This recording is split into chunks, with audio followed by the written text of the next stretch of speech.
Hi, this is Raymond Rose. Thanks for tuning in. I appreciate your support of my channel. This is an audio podcast. There's no videos to watch. And let's talk about how important it is to get plenty of sleep. You know, I ran into a friend of mine the other day that I hadn't seen in quite some while. He actually remarked to me how wonderful I looked, and I feel excellent every single day. And I actually remarked back to him that, you know, honestly, as friends, he really didn't look good. And I told him so. And he told me specifically, he goes, I'm just not getting enough sleep. I've got too much going on in my head. I'm on the hamster wheel. I don't stop. And I started explaining to him some of the issues that the lack of sleep will do to your body. So today I want to take a few minutes and review the 10 things on how you're affected both mentally and physically if you're not getting enough sleep. So number one, your cognitive function is going to fail. When you're not getting enough sleep, you can have reduced concentration, your memory isn't as good as it should be, your reaction times are slower, and you have difficulty making decisions. Your whole brain is not working to its fullest potential when you're not getting enough sleep.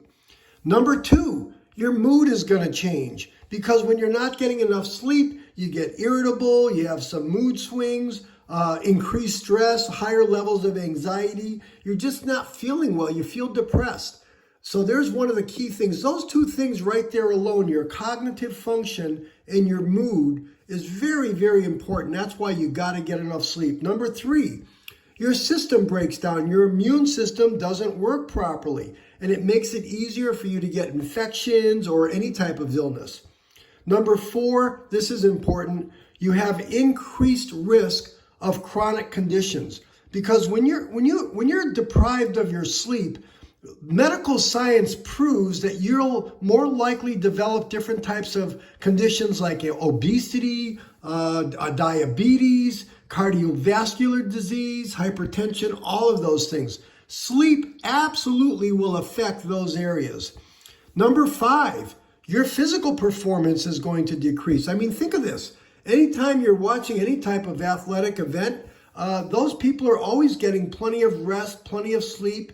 When you don't have enough sleep, your performance is going to be deprived.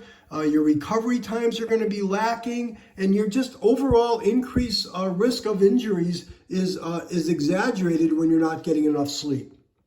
Number six, you're impaired. Your judgment. You're not focused on your safety. You could have a risk of an accident or creating different types of errors especially when you're driving or you're operating any type of machinery, either on the road, at work, or even at home.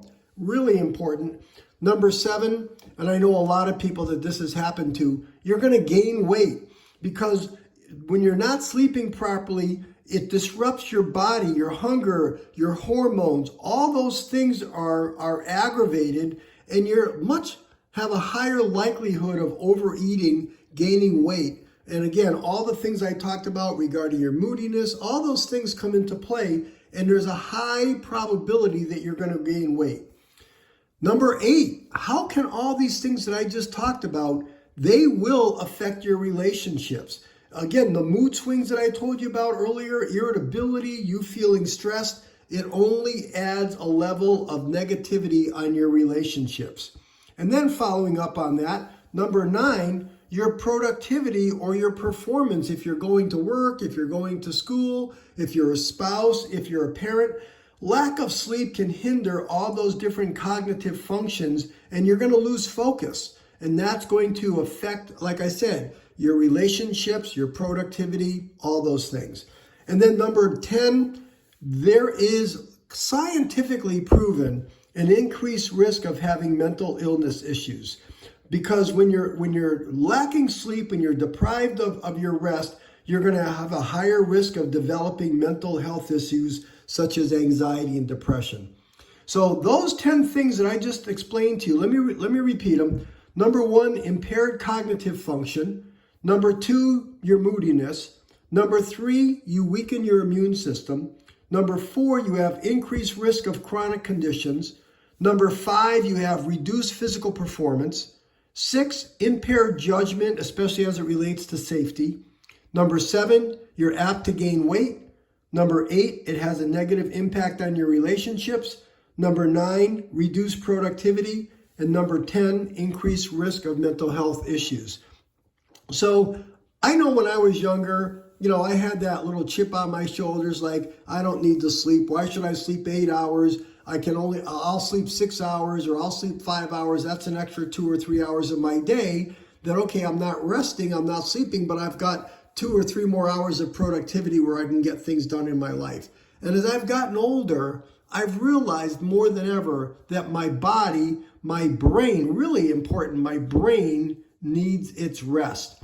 So if you've got your hamster wheel going on all the time, your brain doesn't stop, well then that's where, listen to some of my other podcasts where you definitely have to check out on certain areas of life, reduce all of your responsibilities, don't feel obligated to say yes to everybody. You got to change all that so that you're getting 7 to 9 hours of quality sleep every night. Because if you can establish a consistent sleep schedule and you can create a relaxing bedtime routine, turn the screens off, don't fall asleep with the TV on, maybe leave your mobile device outside of your bedroom, make sure that the blinds are closed or the room is dark, the temperature is set right, because you want to minimize all those different stimulus. And my goodness, if you're drinking any type of power drink at night or caffeine or any of those things, you got to stop that, because that's going to affect your quality of sleep. And if chronic sleep problems continue, then it's essential, in my opinion, to go get a healthcare provider's expert opinion. And lastly, one of my friends has sleep apnea. And in talking to him, he never realized how critical it was to resolve sleep apnea, because scientifically it's proven that it can reduce the years of life that you have left to live. So you really got to, all those things I just said, really, you got to focus on them. And if you've got any family members, coworkers, anybody that's important in your life that is just not feeling well or exhibit some of the conditions I just reviewed with them, or for a fact that they're not getting enough sleep, be a wonderful friend, a wonderful family member, and urge them, nudge them, however you want to put it, to try to get the sleep that they need. I know of people that this is affecting them. One of my wonderful friends had a son that went through serious issues with this, that went through serious levels of depression, and it took several years to get his son back on track.